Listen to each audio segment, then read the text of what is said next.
อ่อนโยนก็จะโอนอ่อนผ่อนตามหางานได้สนิทใจเพราะฉะนั้นนี่คนที่มีความอ่อนน้อมต่อผู้ใหญ่ก็จะได้รับพร4ประการ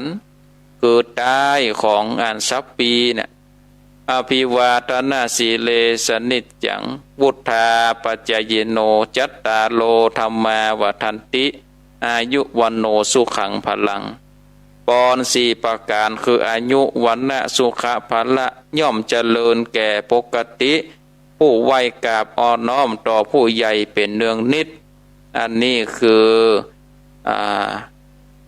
มงคลชีวิตข้อที่23หัวข้อที่24คือสันตุถีความสันโดษเป็นมงคลอันสูงสุด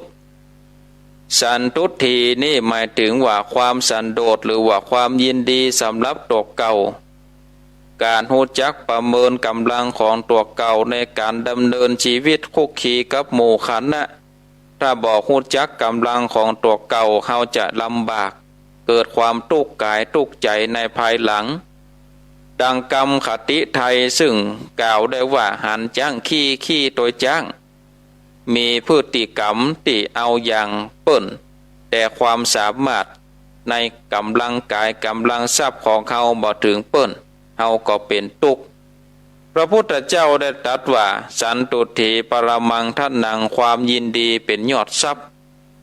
พระพุทธศาสนาได้กล่าวถึงหลักความสันโดษไว้3ประการก็คือยะถาลาภสันโดษ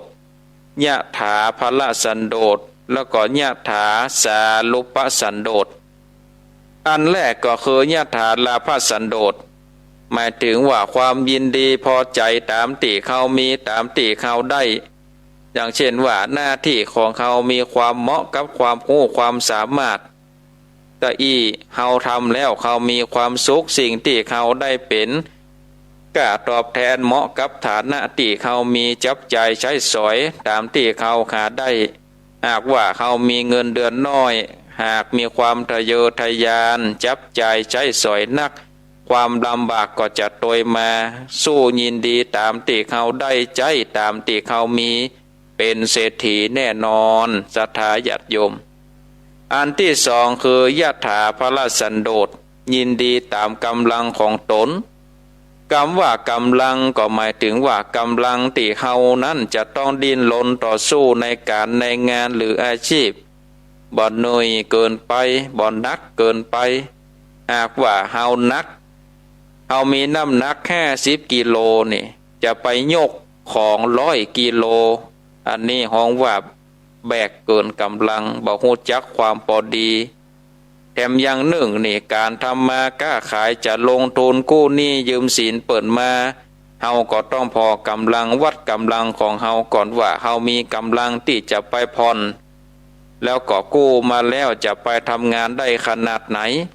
แต่ถ้าหากว่าเฮากำลังน้อยพวกน้อยเปิดกิจการใหญ่ภาระก็จะเกิดกับเฮาในที่สุดเงินที่เขาบริหารการจัดการบ่เพียงพอ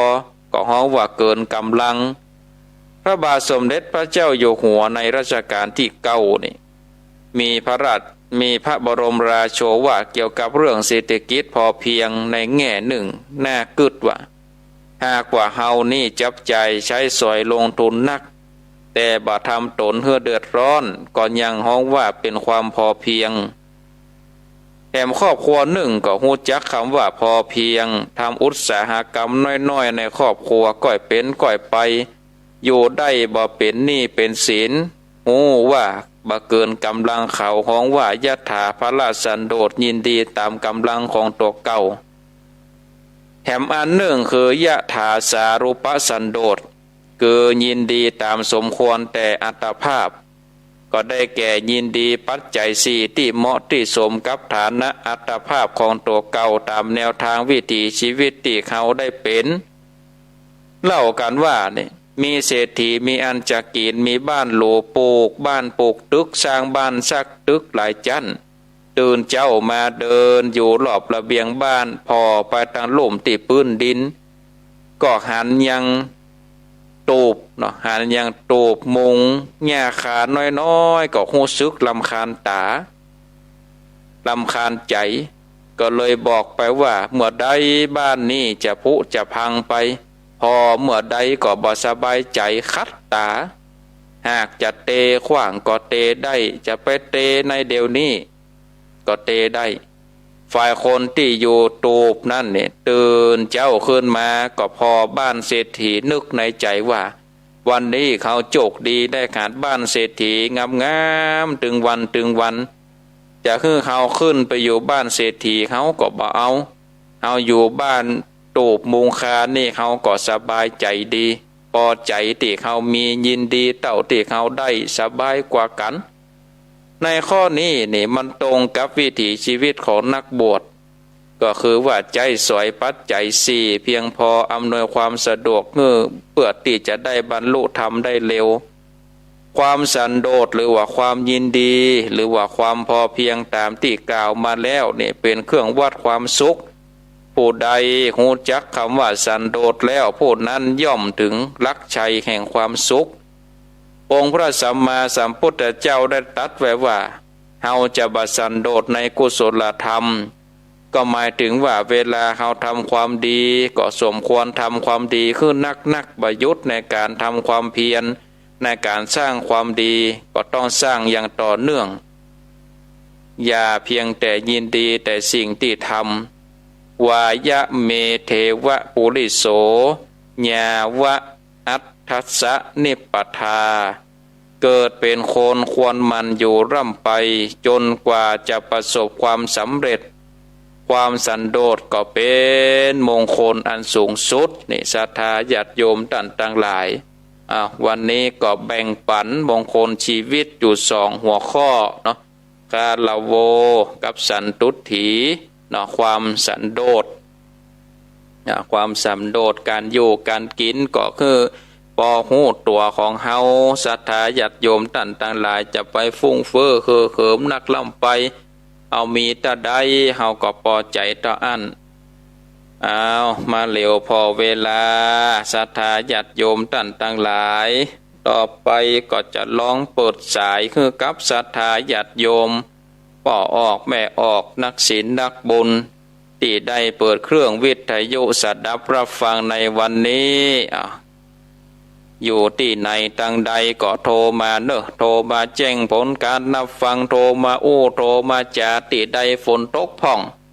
ที่นี่ก็ตกนี่ยังแขวนหน่อยนี่ดักไปหน่อยแล้วนี่เงียบไปกำแต่กี้ตกมากำบ่เดือนนี้นี่ถ้าจะซาไปหน่อยแล้วแต่เสียงน้ำตกนี่ปอกแป๊กปอกแป๊กอยู่นะนี่นะอยู่ตั้งใดอยู่ที่ไหนก็โทรมาเนอะโทรมาแจ้งผลการนับฟังโทรมาโทรมาจาที่เบอร์โทรศัพท์0865878177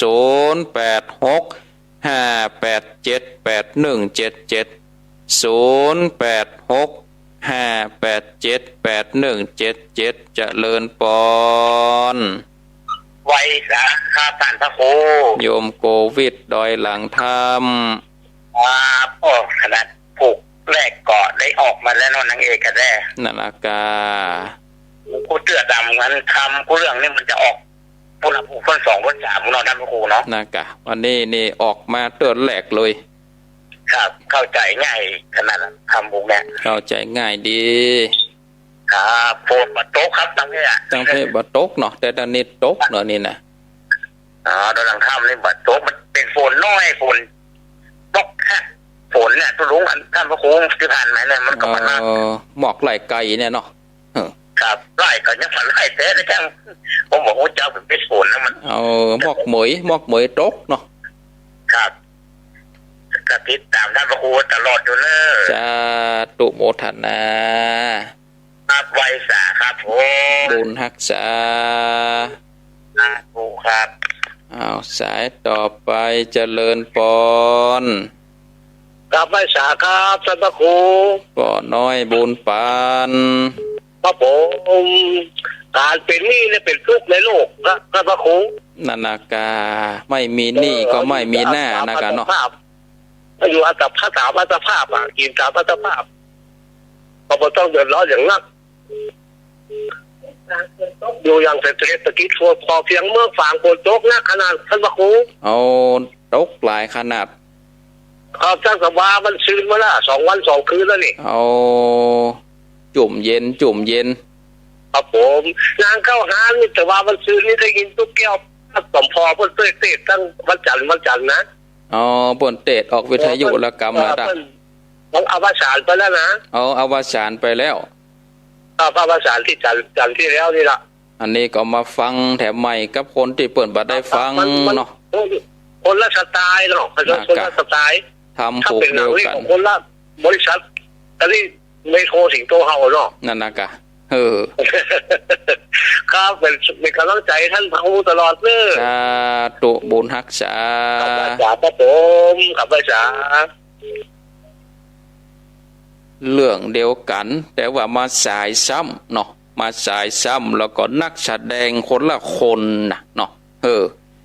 ดาราคนละคนหรอหนังเรื่องเดียวกันแต่มาสายรอบ2รอบ3ดาราก็คนละคนก็ลีลาไผ่ลีลามันเนาะอ้าวหับสายเจริญปอนไว้ช้าเจ้าโอจากต่างใดแม่บุญศรีถึงนะอ๋อแม่บุญศรีเมื่อวันนั้นน่ะท่านแม่จะถามว่าสมัยเมื่อก่อนแม่เขาเป็นสาวนี่จะไปฟังนั่นน่ะเจ้าห้องหินเนี่ยบ่เดี๋ยวนี่มันทำมันเปิ่นบ่พิมพ์แล้วเนาะแม่เนาะมันต้องเสาะหาก่อนน่ะทำบ่เก่านี่น่ะมันต้องไปเสาะหาก่อนหันมาห้ามเดียวเพิ่นเอาหมูหินมาเสพเลยฟังอยู่เจ้าห้องหินเนาะฟังไปใจแล้วมาหาเนาะหินหมูหินเนี่ยที่สมัยเมื่อก่อนนี่ที่ผลิตอีกชื่อนี่เจ้าโวละวงกันนั่นน่ะเจ้าห้องหินนั่นน่ะโวละวงหงอามาตย์เนาะแม่นโอ้แม่เขามีให้คือนั้นหานะให้ต้องไปเสาะก่อนถ้าว่าอันทำเรื่องนี้จบเลยจะไปเสาะเอาทำหงหินมาเต็ดก่อนถ้ามันมีใดนะถ้ามันมีนะเอามาอันวากำเนิดมูลนะได้จะเสาะหาเนอะเจ้าสาธุโมทนาบุญรักษาเจ้า0865878177อาตมาก็เสาะหาเหมือนกันนะทำบักเก่านะถ้าครูบาอาจารย์ตนใดกึดว่าที่วัดมีเนาะก็เอิ้นมากำเนาะทำหงหินโบลวงหงอามาตย์อย่างมันนี่นะมันเป็นทำบักเก่าวันนั้นก็หันเปิ่นเอามาลงเฟซกรรมก็ถามละกรรมละเปิ่นไปซื้อที่ไหนอาตมาก็ไม่ได้ไปพอสักกรรมอ้าวหับสายเจริญปอนเอาลุดไปแล้วเอามาใหม่เข้ามาแต่ใหม่เจริญปอนเจ้าแต่ไม่เกิดเจ้าได้มากูไม่ถึกแก้วสีละทอนสีเตี้ยมันห้องละกันนี่ก็ฟังเป็นประจำเนาะเจ้ากำลังปลูกแรกเลยนะเจ้ากำลังปลูกแรกปลูกแรกกระเจ้ายาวข้างจ่ายแจ่มดีแล้วเจ้ายาวแต่กะ2หน้าเต็มเลยนะนี่นะเจ้าติดตามท่านพระครูตลอดเลยเจ้าสาธุโมทนาจัดไว้เจ้าสาธุเจ้าบุญรักษาเอาหับสายต่อไปเจริญปอนพรสาเจ้าแม่จันฟองเจ้าสมได้อยู่เนาะหายไปมนนี่แม่โทรกันเป็น